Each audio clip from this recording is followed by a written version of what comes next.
Welcome to Biology पाठशाला. Today's class is dedicated 10th class student और आज की पाठशाला में हम बात करेंगे फोटोसिंथेसिस के बारे में कि फोटोसिंथेसिस की जो बेसिकली प्रोसेस है कितने टाइप से होती है और इसमें क्या क्या चीजें होती हैं.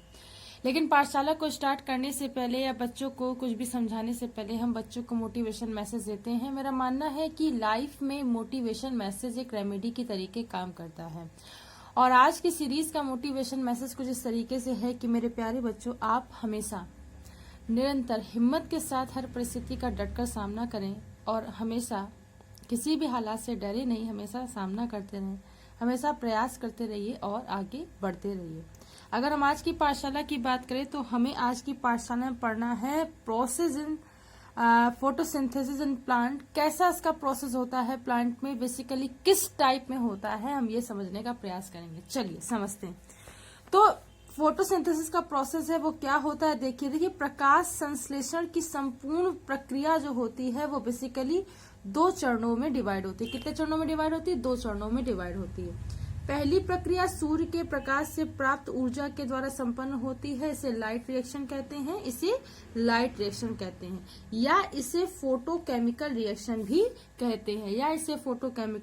भी कहते हैं, ठीक. इसके पश्चात होने वाली दूसरी प्रक्रिया प्रकाश पर निर्भर नहीं करती है और इसे डार्क रिएक्शन भी कहते हैं, ठीक है. और इसमें ग्लूकोज का संश्लेषण होता है और इसे बायोकेमिकल सिंथेसिस या अप्रकाशिक अभिक्रिया या डार्क रिएक्शन भी कहते हैं. तो ये मेन जो प्रोमिनेंट चीजें हैं, इससे एमसीक्यू बनते हैं और आप इसे याद रखें.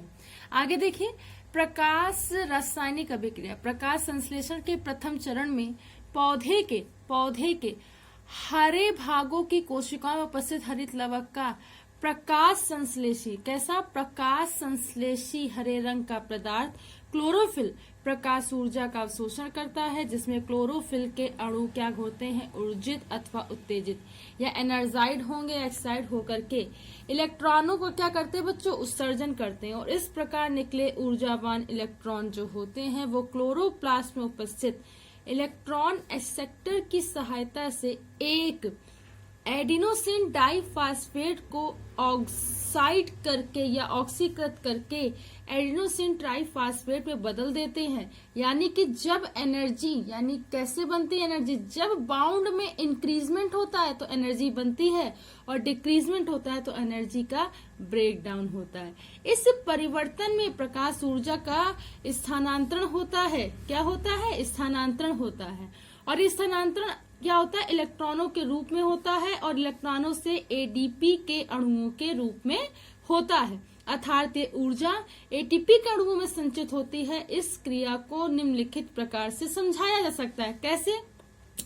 ये एडीपी है और ये PO3-4 है, ठीक है. इसको आप देखेंगे कि एडीपी और PO4-3 और एनर्जी साथ मिलते हैं तो क्या बनता है? एटीपी. क्या बनता है? एटीपी. तो बेसिकली फास्फेट आयन होते हैं, जब एडीपी से मिलेंगे तो एटीपी बनता है. इसके अतिरिक्त प्रकाश अभिक्रिया में जल के अणुओं का प्रकाश ऊर्जा के द्वारा विघटन होकर के हाइड्रोजन आयन प्राप्त होता है. तो ये भी आप याद रखें कि H2 है, क्या होगा कि जल के अणु विघटित हो जाते हैं और इलेक्ट्रॉन इससे निकलते हैं. प्रकाश अभिक्रिया में उत्पन्न एटीपी के अणुओं की संचित ऊर्जा का प्रयोग क्रिया के अगले चरण यानी अप्रकाशिक अभिक्रिया में कार्बन डाइऑक्साइड या जल के ग्लूकोज के संश्लेषण में होता है. तो ये स्टेप बाय स्टेप चलता रहता है और इसके बाद क्या होती है? डार्क रिएक्शन होती है, जो बेसिकली क्या होती है?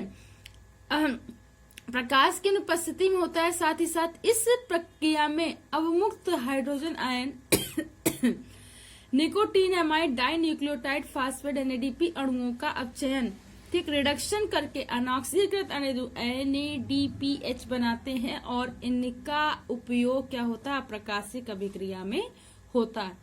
तो अप्रकाशिक अभिक्रिया में हमें याद रखना है कि NADP और NADPH क्या होते हैं, बनते हैं। ये दो चीजें याद रखना।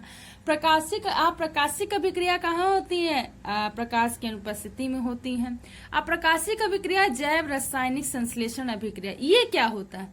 अप्रकाशिक अभिक्रिया एक चक्रीय अभिक्रिया। कैसी अभिक्रिया है? चक्रीय अभिक्रिया, जिसमें प्राप्त होने के साथ साथ प्रारंभिक अभिकर्मक का यानी कि रिएक्टेंट का क्या होता है, पुनरुत्पादन होता है। मतलब रिएक्टेंट जो मिला है उसका फिर से क्या होता है, उत्पादन होता है। ठीक, इसे कैल्विन बेंसल साइकिल भी बोलते हैं। क्या बोलते हैं? कैल्विन हेंसलेट या कैल्विन बेंसल साइकिल भी बोलते हैं, दोनों नाम से जाना जाता है। प्रकाशहीन क्रियाओं के प्रथम चरण में वायुमंडल से कार्बन डाइऑक्साइड CO2 रंध्रों के माध्यम से पत्ती में प्रवेश करते हैं, ये बात याद रखिएगा। और CO2 एक 5 कार्बनधारी रिबोलेस 1,5 डाइफॉस्फेट के द्वारा ग्रहण किए जाते हैं। तो ये पूछा जाने वाला क्वेश्चन है कि 1,5 रिबोलेस, ये आप याद रखें कहाँ यूज होते हैं, अप्रकाशिक अभिक्रिया में। जो पत्ती में पहले से उपस्थित होते हैं CO2 एवं जल H2O से, ठीक है, इसके संयोग से 3 कार्बनधारी यौगिक 3-फॉस्फोग्लिसरिक एसिड है ना के 2 अणुओं का निर्माण होता है और इस प्रक्रिया को कार्बोक्सिलेशन या कार्बोक्सिलेशन कहते हैं। और इस प्रक्रिया में रिबोलोज बाइफॉस्फेट कार्बिलेज नामक एंजाइम के द्वारा उत्प्रेरित होती है। कार्बोक्सिलीकरण की अभिक्रिया के पश्चात PGA का अपचयन होता है और इस क्रिया में ATP एवं NADPH अणुओं का उपयोग होता है, जो प्रकाश रासायनिक अभिक्रिया में निर्मित हुए थे और अपचयन हेतु आवश्यक ऊर्जा ATP के ADP में परिवर्तन से तथा NADPH से NADP में परिवर्तन से प्राप्त होती है। तो ये याद रखिएगा। PGA के अपचयन से 3 कार्बनधारी अणुओं यानी कि ग्लिसरॉल्डिहाइड 3-फॉस्फेट नामक कार्बोहाइड्रेट का निर्माण होता है और इस 3 कार्बनधारी अणुओं को ट्रायोज फास्फेट भी कहते हैं। क्या कहते हैं? ट्रायोज फास्फेट भी कहते हैं। आगे देखिए, अपचयन की क्रिया में ट्रायोज फास्फेट के निर्माण से बचे हुए पदार्थ रिबोलेज 1,5 फास्फेट का किससे क्या होता है? रीजनरेशन होता है। बताया ना, जो रिएक्टेंट बनेगा वो उसका फिर रीजनरेशन होगा। इसके लिए ATP की आवश्यकता पड़ती है, जिसके एक फास्फेट मूल्य तथा ATP की ऊर्जा का उपयोग पुनरुत्पादन भवन में होता है, इसके फिर से निर्माण में होता है तथा ADP शेष बचता है। ये ADP प्रकाशिक क्रिया में पुनः ATP बनाने के लिए प्रयुक्त होता है। पुनरुत्पादन भवन से बने RUBP का प्रयोग पुनः चक्र आगे बढ़ाने के लिए किया जाता है। इस प्रकार पूरी साइकिल क्या होती, चलती रहती है।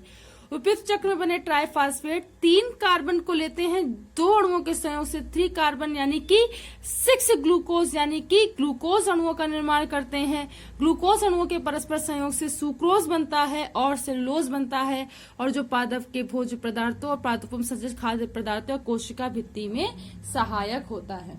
ये इसका स्ट्रक्चर होता है। ये क्या होता है? इसका स्ट्रक्चर होता है कि कैसे रिबोलेज, जैसे यहां से अगर हम यहाँ फर्स्ट नंबर से देखें तो 3-फॉस्फोग्लिसराइड ADP और NADP से क्या करके ट्रायोस फास्फेट बनाया, कार्बोहाइड्रेट बना, कार्बोहाइड्रेट का ATP से पुनरुत्भवन हुआ, फिर क्या बना? रिबोलेज 5 बना।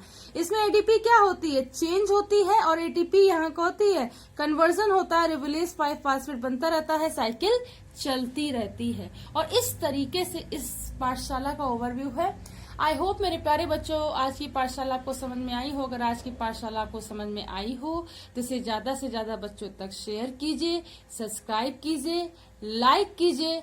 उस बायोलॉजी पाठशाला के बेल आइकन या उस घंटे के बटन को दबाए रखिए ताकि आने वाली पाठशाला का लेटेस्ट अपडेट आपको मिल सके। Give a more affection for biology पाठशाला। Thanks again to all my student to watch this video. Thanks again.